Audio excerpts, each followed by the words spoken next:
Captain Elena Vasquez stood at the observation deck of Luna Station, watching Earth turn slowly beneath her. The blue marble looked peaceful from here, but she knew better.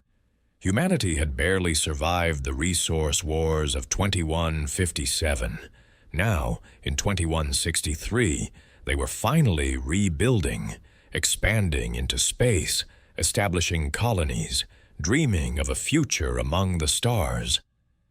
"Captain," came a voice behind her. Lieutenant Marcus Chen approached with a tablet in hand, his expression troubled. "We're receiving some unusual signals from the outer detection grid." Elena turned from the window. "What kind of signals?" "Long-range sensors picked up multiple objects approaching from the Centauri direction.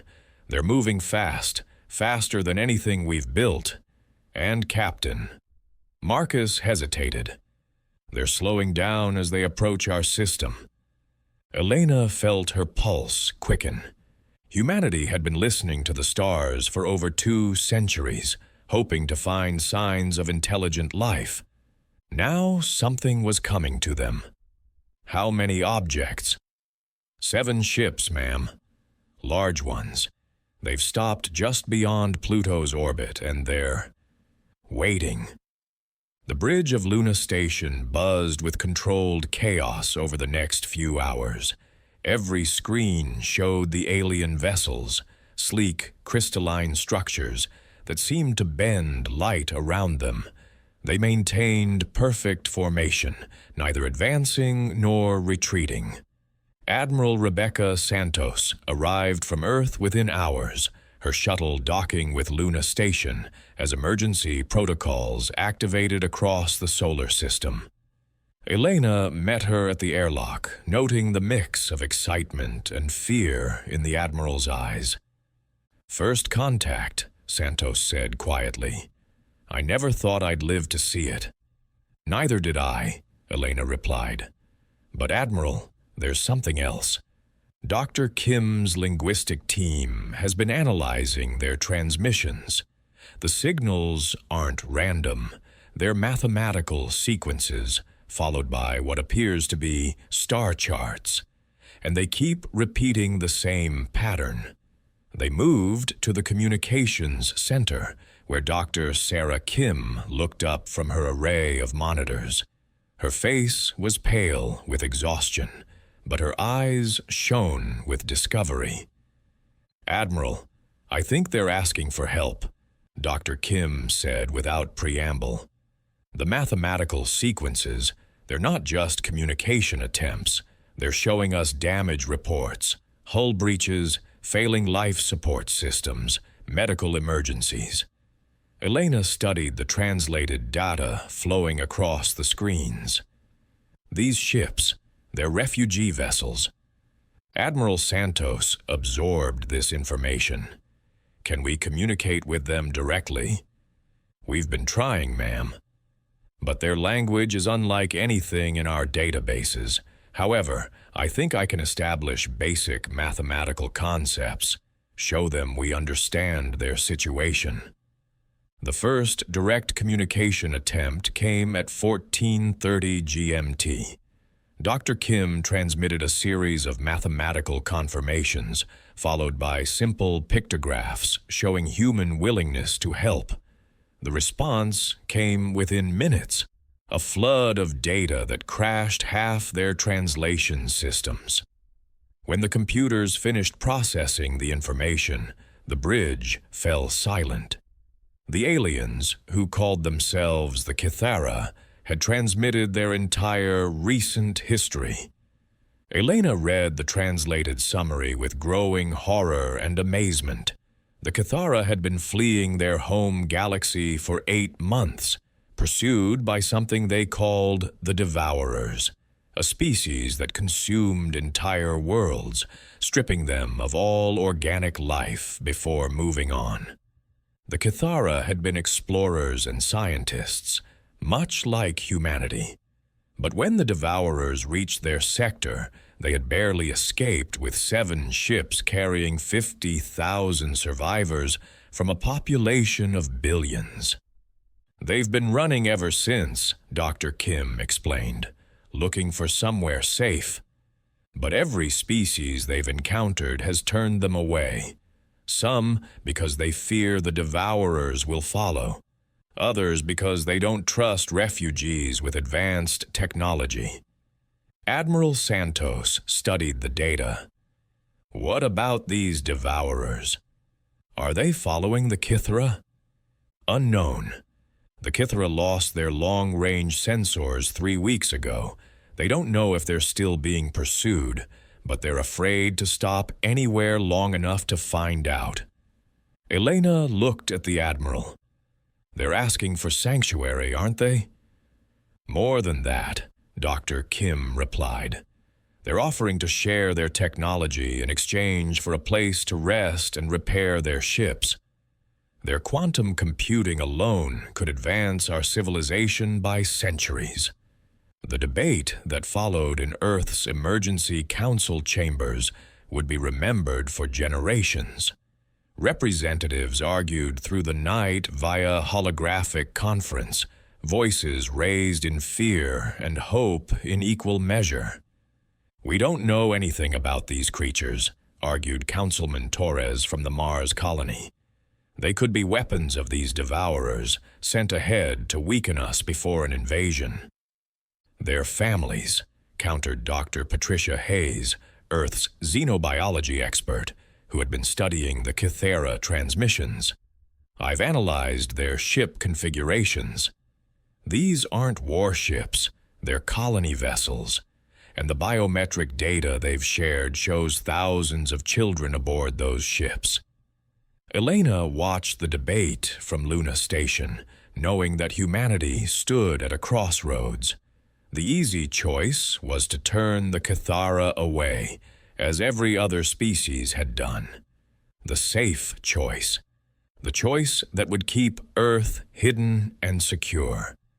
But she thought about humanity's own history, the refugees who had fled wars and disasters throughout the centuries, seeking new homes and new chances.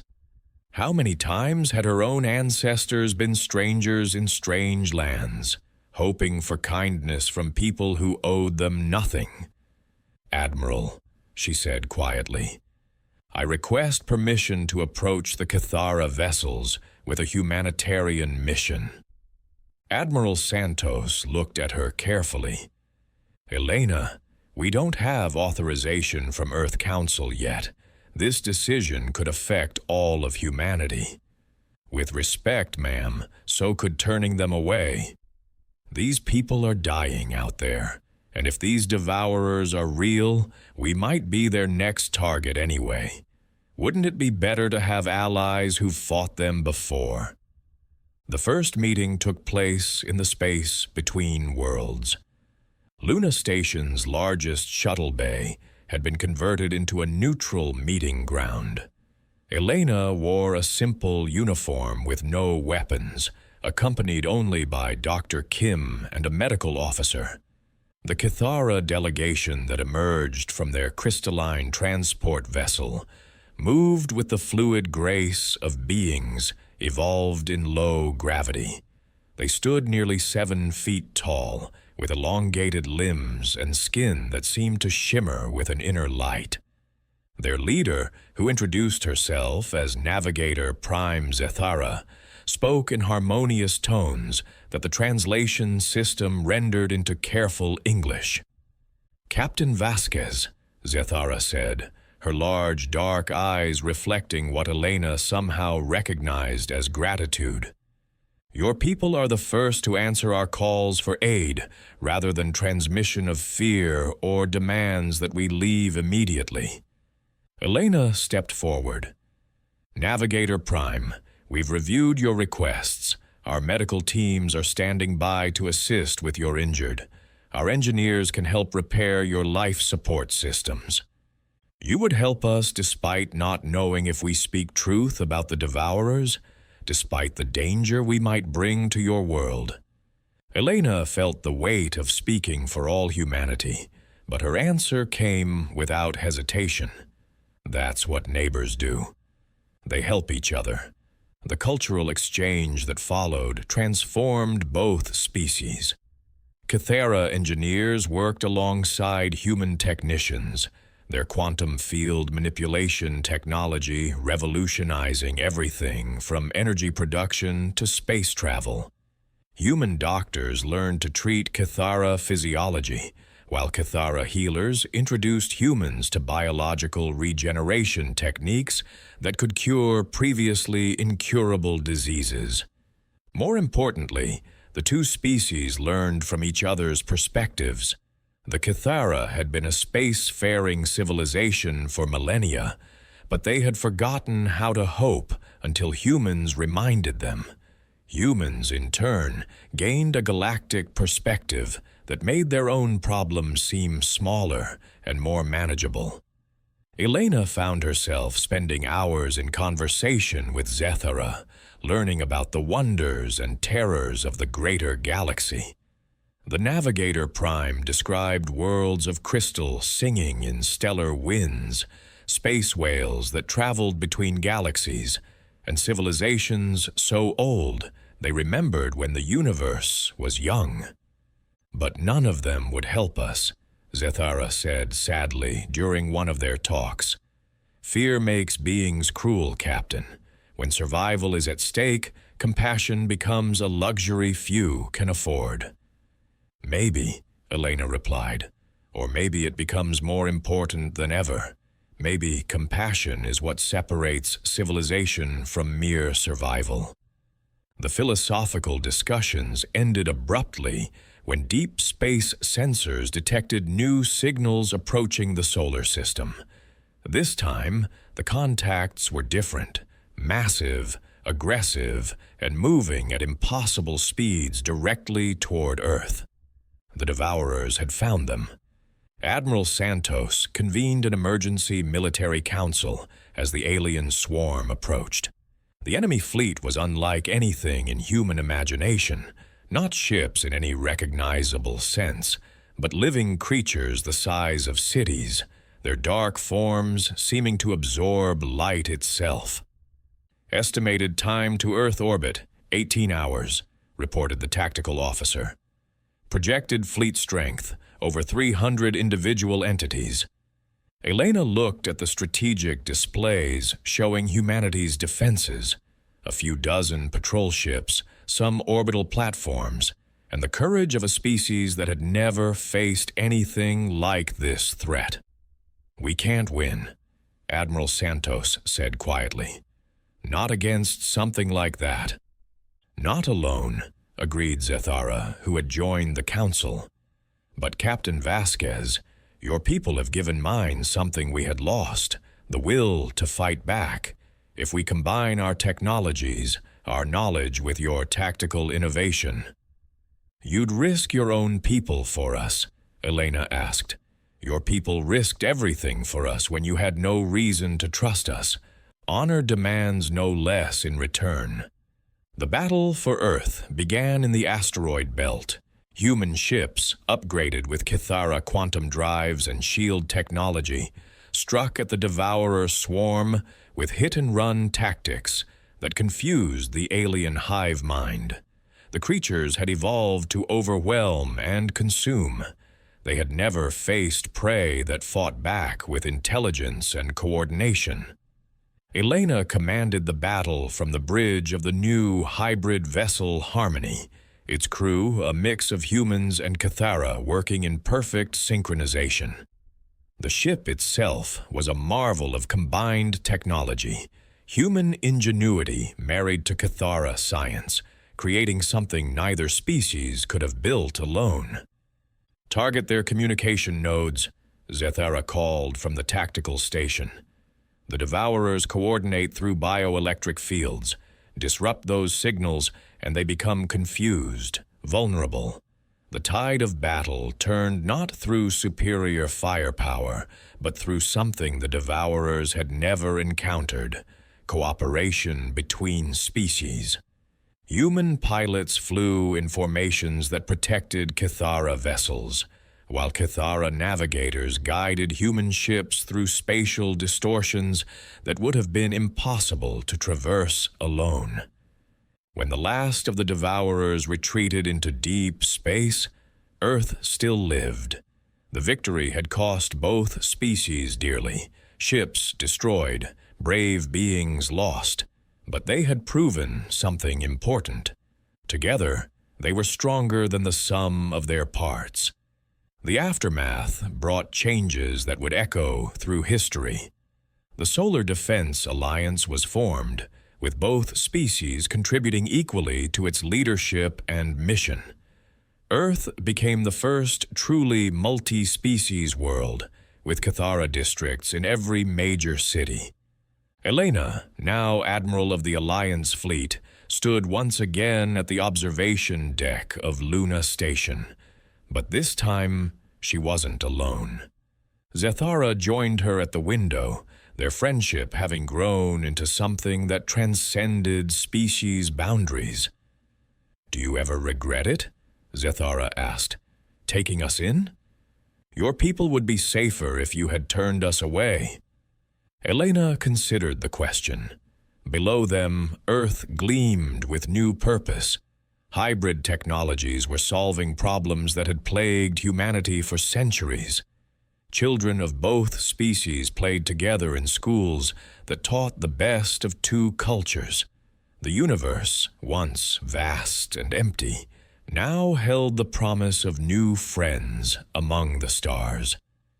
"I think," Elena said finally, "that safety isn't just about avoiding danger. It's about building a world worth protecting. We couldn't have done that alone."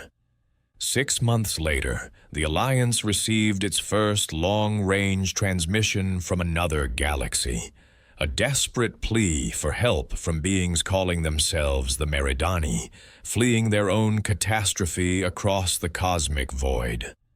Admiral Elena Vasquez looked at the message, then at Navigator Prime Kythara, and smiled.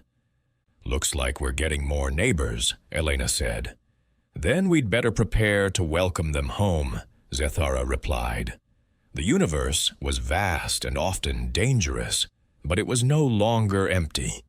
In the endless darkness between stars, two species had found each other and discovered something profound. That compassion wasn't just a luxury of safe civilizations, but the foundation upon which true civilization was built. As the Alliance ships prepared to venture beyond their solar system to meet the next group of refugees, Elena reflected on how much had changed. Humanity had been afraid of first contact, wondering what superior aliens might do to their primitive world. Instead, they had learned the most important lesson in the galaxy. The greatest strength any species could possess wasn't advanced technology or military might, but the simple willingness to help strangers who had nowhere else to turn. The stars no longer seemed cold and distant. Each point of light now held the possibility of new friends, new stories, new chances to prove that in a universe full of darkness, the light of compassion could shine across any distance. And in the depths of space, more refugee ships turned toward the Sol system, following radio signals that carried a simple message in 100 different languages. "Welcome home."